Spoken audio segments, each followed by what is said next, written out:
Coach Petrino, University of Idaho. It's good to be here. We're very excited for this season. I think the things that we're most excited about is, number one, our experience. You know, we got a 3-year starting quarterback coming back.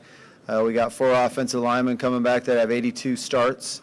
I think that's kind of where everything starts on the offense, is your quarterback and your offensive line. Between our receivers and tight ends that are coming back, we have over 150 receptions from last year returning. That's very exciting. And, you know, our running back, we did lose our running back, but we have 3 young guys that I really think have a chance to be really good football players. Our second thing is our depth. I think it'll be the first year since I've been there that defensively we'll actually have depth on defense, so we can run in, you know, 2 different groups in the defensive line. I think we've really played with anybody for 3 quarters in the league the last couple of years, but then we kind of gotten worn down in the end, but we'll have some depth this time. This go around.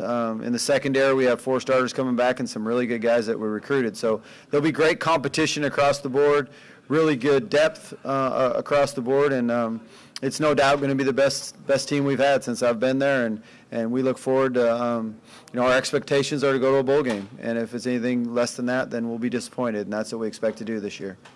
Let's open it up for questions. Coach, you've got a veteran defense. How are they working to improve on defending against the run? You know, that's just something that I think the depth and getting a little bigger and more physical in the defensive line, that'll help us. I think we're going to be really good at linebacker. Caden Ellis was an All-American freshman last year. Tony Lashley is a kid that'll be a sophomore that didn't play last year. He was injured but played 2 years ago and was a good player for us.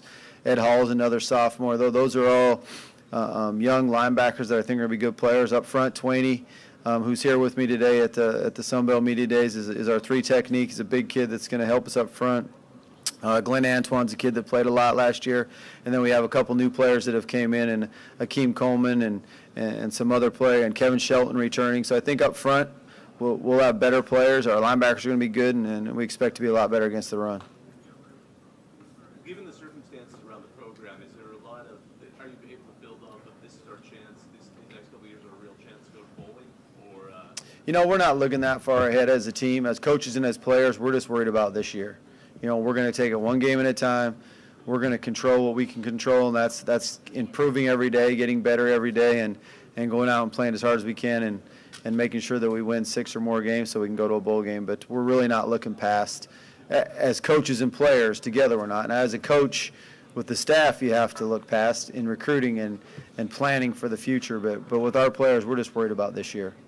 And you miss Arkansas State and Georgia Southern on yes. the conference schedule. So, I mean, is that something? I mean, yeah, that's an advantage, yeah. No question. And you bring that up, that's definitely an advantage when you don't have to play those 2, because, you know, they've been 2 of the best teams in the league, you know, year in, year out. So that definitely helps, and then that's getting a little bit of a break. So we just, you know, we still have a tough schedule, a lot of good teams, but we just got to line up and try to, you know, improve each week and take them one game at a time and get enough wins so that we end up in the mix at the end.